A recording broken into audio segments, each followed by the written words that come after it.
Prendre en charge la dimension transfrontalière dans la prévention des conflits et la construction durable de la paix et promouvoir le partenariat entre les différentes familles d'acteurs en Sénégambie constitue l'objectif majeur du projet appui à la promotion d'une approche transfrontalière et multi-acteurs de prévention des conflits et construction durable de la paix en Sénégambie méridionale.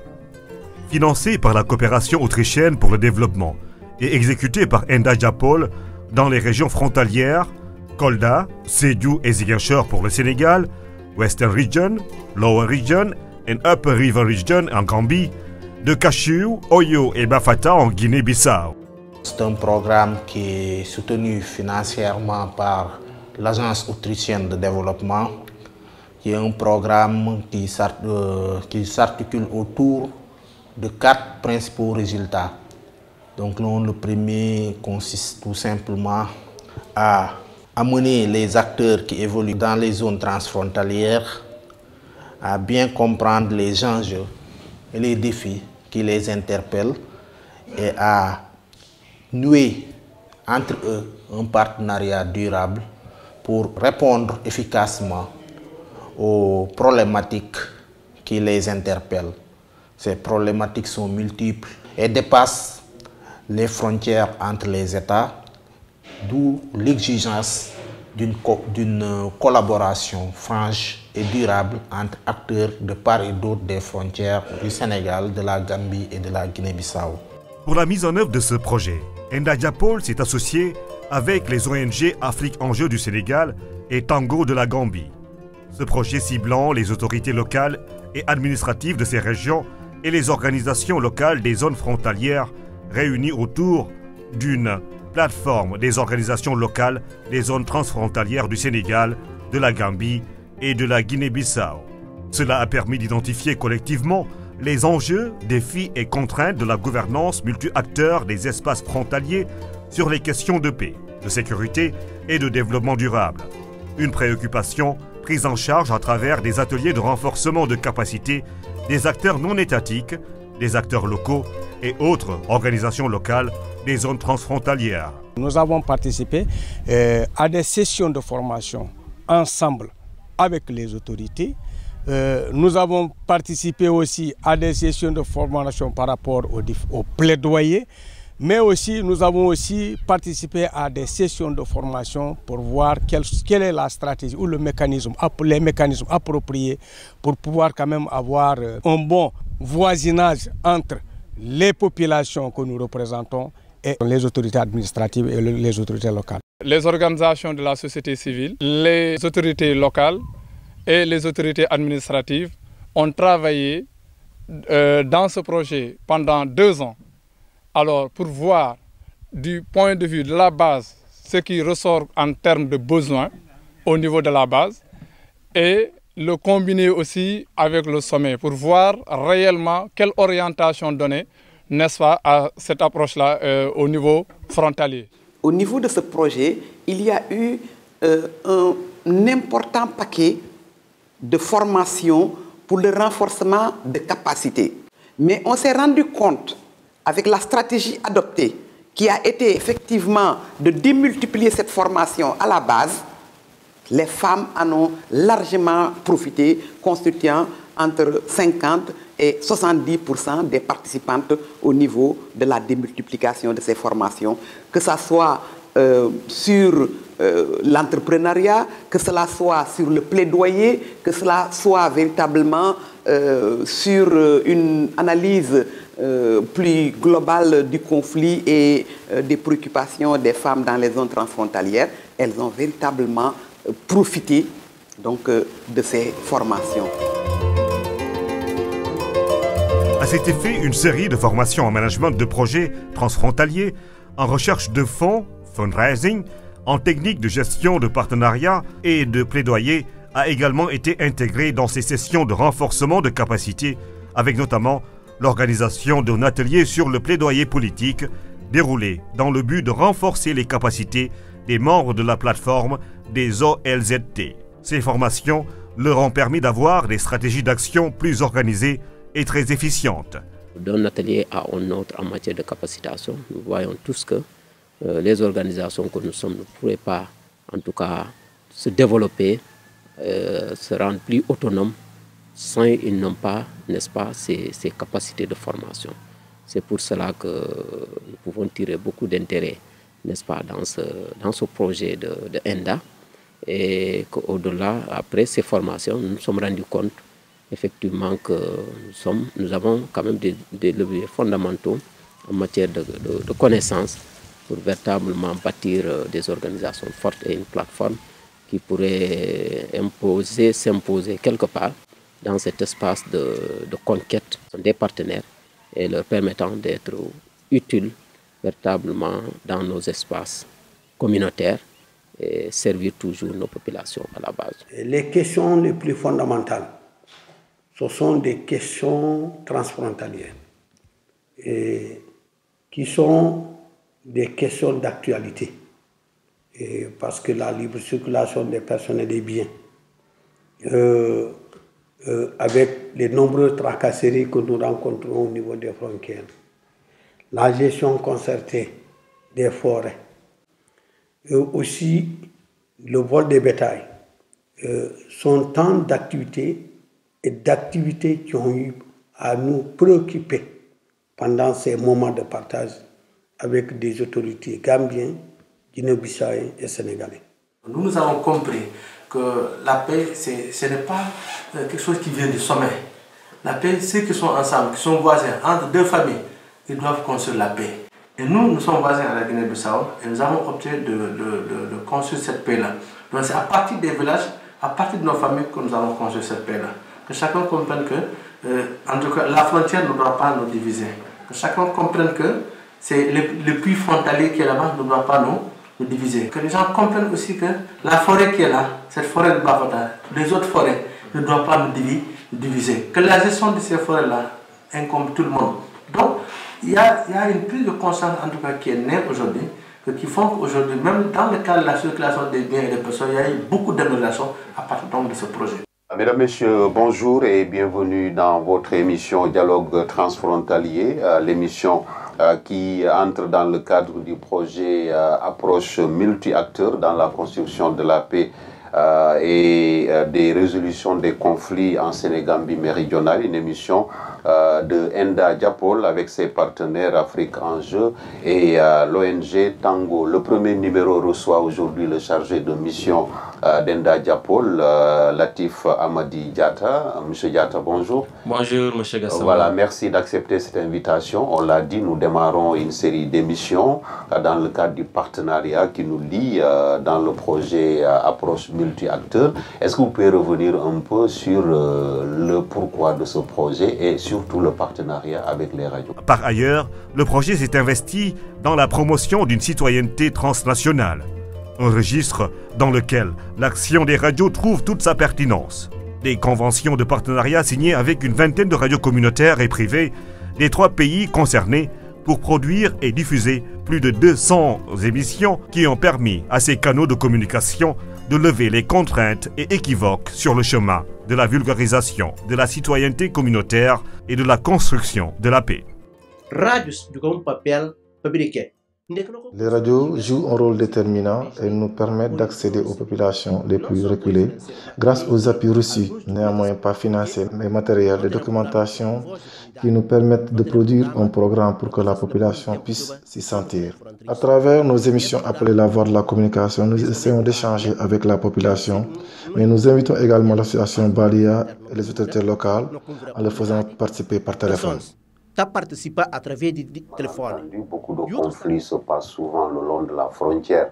Que partagent les populations de cet espace de la Sénégambie méridionale, puisque ces populations, vous le dites souvent, c'est le colon qui a pris un crayon et un bic pour tracer des frontières, mais entre elles, il n'y a jamais eu de frontières. Et vous imaginez que dans ce cas, ça amène souvent des problèmes liés à la gestion des ressources naturelles, mais des problèmes également par rapport à la libre circulation des personnes et des biens, parce que ces populations pensent que bon, elles n'ont pas de frontières, elles peuvent se comporter comme elles veulent, parce que tant qu'on communique, peut-être que ça ça aide un peu à dégrossir les problèmes. Et c'est en cela que moi je salue cette initiative d'associer les radios, parce qu'aujourd'hui la chance qu'on a, en plus des radios classiques, on a des radios communautaires qui évoluent le long de ces espaces où les communautés peuvent se parler aux communautés. Parce que même quand vous remontez l'historique de ce conflit que nous vivons, on parle souvent de déficit de communication.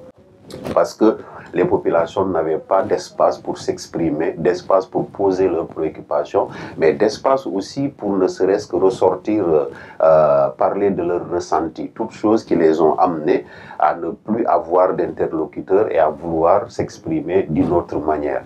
Aujourd'hui, peut-être que si Enda Diapol et ses projets étaient là avant 80, on n'aurait pas peut-être vécu de tels moments.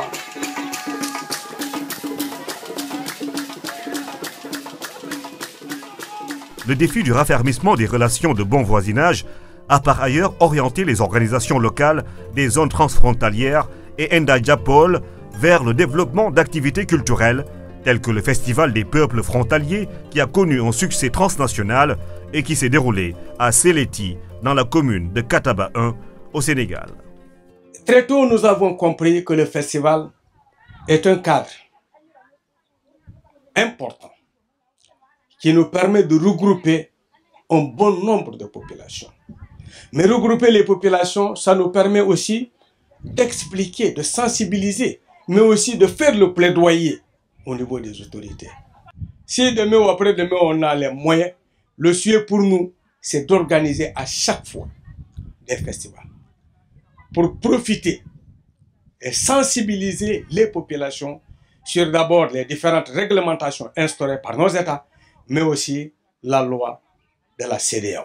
C'est pour cela que j'ai dit, nous venons de sortir d'un festival. Pour nous, il y a une très très grande réussite. Parce que même jusqu'à présent, partout les gens m'interpellent. On vous a suivi de plus près à travers les radios, à travers les télévisions, ce que vous avez fait à Séléti. Pacifier les zones transfrontalières, c'est aussi régler les problèmes de pauvreté qui plombent souvent les efforts de paix. C'est pourquoi le projet a initié des micro-projets intégrateurs sous forme d'activités génératrices de revenus en faveur des groupes les plus vulnérables. L'équipe qui se trouve en Gambie et celles qui sont en train de mettre en œuvre les activités du projet sont gérées par Tango, qui est la maison mère des ONG qui se trouvent en Gambie. On collabore avec les partenaires d'autres pays, spécialement ceux de la Guinée-Bissau et du Sénégal, avec qui nous entretenons de bonnes relations pour une meilleure élaboration des projets. L'union entre les différentes communautés se trouve être la priorité de ce projet car elle permet d'avoir une meilleure entente entre les personnes. Je pense que grâce à cela, tout défi pourrait être surmonté.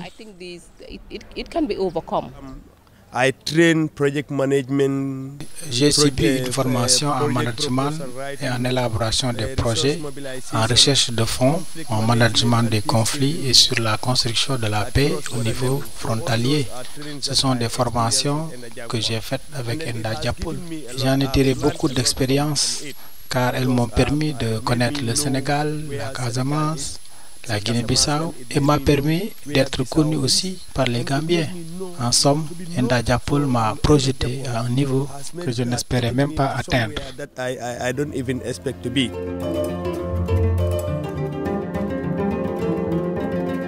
Une pépinière forestière a été implantée dans le village de Dialokunda, à 3 km de la Gambie, dans l'arrondissement de Bogal. L'arrondissement de Bogal, de manière générale, a subi depuis quelques années de menaces et d'agressions sur les ressources forestières.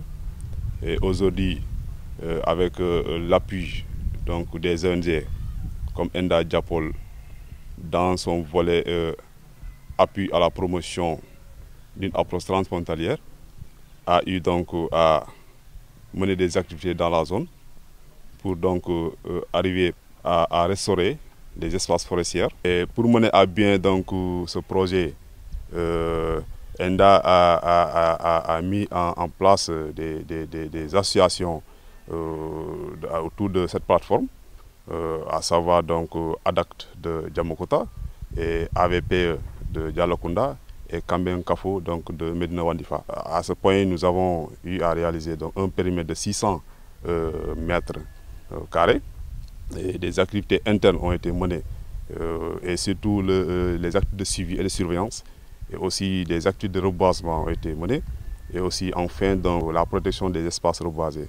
La radio Kabada FM est née à Ndiamakuta, donc et nous avons tout de suite commencé à travailler dans l'environnement, dans tout ce qui est protection de la nature. Donc c'est dans ce contexte que Enda Diapol aussi a frappé à notre porte et donc on était vraiment très contents et très ravis de voir que nous partageons le combat. Ils sont venus pour nous appuyer parce que c'était notre rôle de sensibiliser la population pour mettre un frein à cette destruction de la forêt.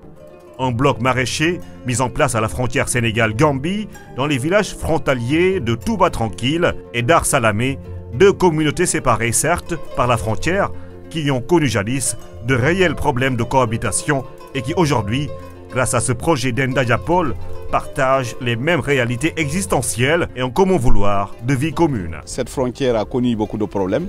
Il fallait au niveau de Enda où on avait ce projet transfrontalier pour que cette population transfrontalière de la Sénégambie méridionale trouve une issue vraiment véritable dans cette paix cherchée. Il fallait mettre donc ce bloc maraîcher pour que les femmes gambiennes et sénégalaises travaillent ensemble, communient ensemble pour que cette fraternité règne au niveau de cette Sénégambie méridionale. Nous remercions nos partenaires pour ce bloc maraîcher qui a créé une entente entre Sénégalais et Gambiens. Baraka, coopération autrichienne pour le développement. Et pour les mêmes raisons, à la frontière Sénégal-Guinée-Bissau, un bloc maraîcher est également mis en place entre Ngoré Sigou et Simbandi Balante. 73 femmes et 2 hommes qui travaillent dans ce bloc maraîcher. On accompagne aussi les femmes. Aujourd'hui, les femmes n'ont pas accès, n'est-ce pas, à la terre. Alors, pour cet hectare-là, qu'on donne aujourd'hui au nom des femmes, avec le papier de délibération aujourd'hui reconnu par l'État que ce bloc maraîcher appartient aux femmes, ça permet à ces femmes-là de travailler et de rentabiliser aussi leur avoir. Nous visitons varios campus. Nous avons visité plusieurs champs maraîchers, mais celui-ci reste le plus impressionnant. Dès lors, nous exhortons Enda Diapol à la formation de nos femmes, à l'alphabétisation et à la transformation de leurs produits. Nous remercions infiniment Enda Diapol et ses partenaires. Transformation propre, c'est pour nous tous.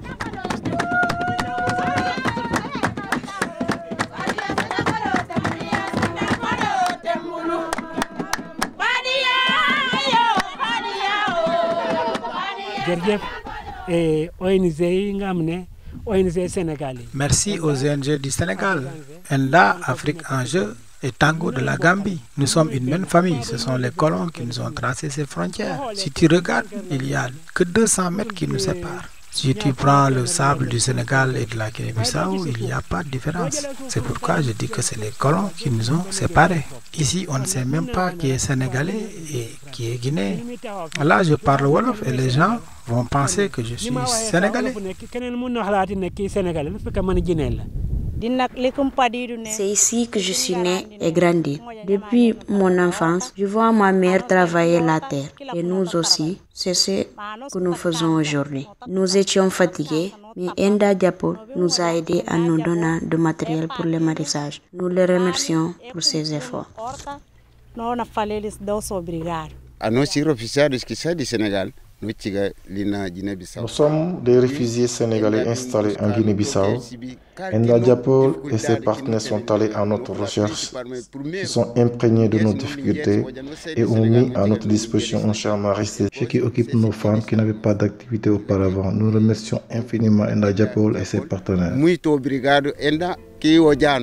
Avec donc ce projet, la prévention s'est durablement installée dans les mœurs des populations des zones frontalières grâce à la conjugaison des efforts des organisations locales des zones transfrontalières, mais aussi et surtout à l'implication des femmes qui ont participé à toutes les activités du projet. Dans le cadre de ce projet, pour plusieurs objectifs, il a été mis en place des activités économiques intégratrices qui permettent effectivement aux femmes des deux côtés d'une frontière, que ce soit celle avec la Gambie ou que cela soit celle entre la Casamance et la Guinée-Bissau, il y a eu des projets économiques qui ont été dédiés fondamentalement aux femmes, qui en sont les principales actrices, les principales usufruitières. Donc déjà, de ce point de vue, nous jugeons que le projet, effectivement, prend en compte une des préoccupations majeures des femmes pour la relance véritablement de leur économie, pour en tout cas les mettre sur les rails de l'autonomisation. Et nous pensons que la construction de cette CEDEAO des peuples se fera par les bases et fondamentalement par les femmes. Aujourd'hui, la pertinence et l'impact de ces actions du projet ne sont pas discutables, mais il reste que la réussite de ces acquis nécessite un véritable suivi. Une préoccupation à laquelle Enda Diapol et ses partenaires ont mis en place l'animation d'un cadre d'échange et d'action entre les acteurs non étatiques et les autorités locales du Sénégal, de la Gambie, de la Guinée-Bissau, qui a vu la participation de plusieurs autorités administratives et locales de la Sénégambie méridionale. Ce cadre est précédé par la mise sur pied du réseau des autorités administratives et locales, R2AL. Au sortir de ces rencontres qu'organise Enda Diapol, nous tentons de sensibiliser nos populations grâce aux expériences partagées avec le Sénégal et la Gambie pour éviter des tensions au niveau de nos frontières. Mais également, nous invitons Enda Diapol et ses partenaires à associer l'État au sommet le plus haut pour qu'ils puissent intervenir rapidement en cas de problème aux frontières. À niveau du gouvernement central. La participation des autorités des trois pays est très importante parce qu'on ne peut pas prendre des décisions concernant deux pays sans pour autant impliquer particulièrement les autorités locales. Le seul défi se situe au niveau ministériel, car l'information n'est pas toujours relayée au niveau supérieur, comme le ministère de l'Intérieur ou le ministère des Affaires locales. Une fois ces instances impliquées, le problème sera relayé à la présidence et pourrait même être débattu à l'Assemblée nationale.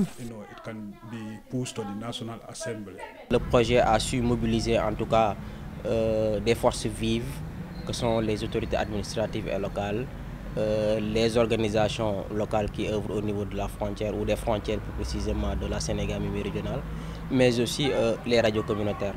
Donc à travers les différentes activités que nous avons eu à mener, on a pu réaliser en tout cas des résultats sur le terrain assez satisfaisants en termes d'ateliers de formation, en termes de production d'émissions avec les radios, mais également en termes de mise en place de projets générateurs de revenus.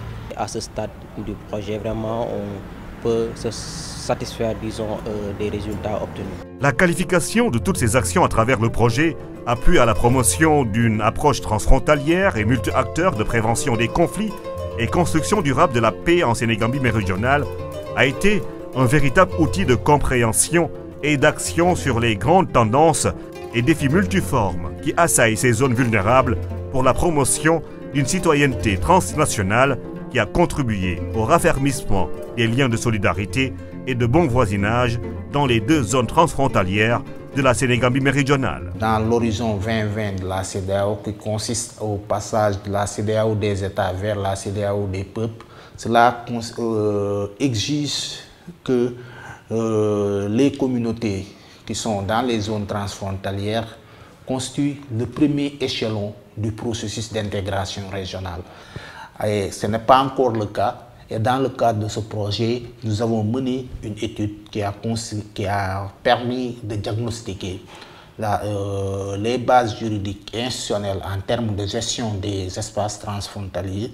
Et le constat est que dans notre espace, il y a un déficit d'institutionnalisation du processus de coopération transfrontalière. Pour y remédier, dans le cadre de ce programme, nous avons mené une action de plaidoyer en direction des parlementaires, des gouvernements, des institutions publiques pour les amener à comprendre les enjeux et les défis de l'institutionnalisation de la coopération transfrontalière. Et cette étude a permis d'identifier certaines pistes d'action que les trois gouvernements peuvent explorer pour accroître le processus d'institutionnalisation de la coopération transfrontalière. Au-delà, l'institutionnalisation de ces initiatives transfrontalières par l'adoption de socles institutionnels et juridiques va consolider les actions des acteurs sénégambiens en vue de transformer leur espace en zone de solidarité, de paix et de développement. Vive la Sénégambie des possibilités!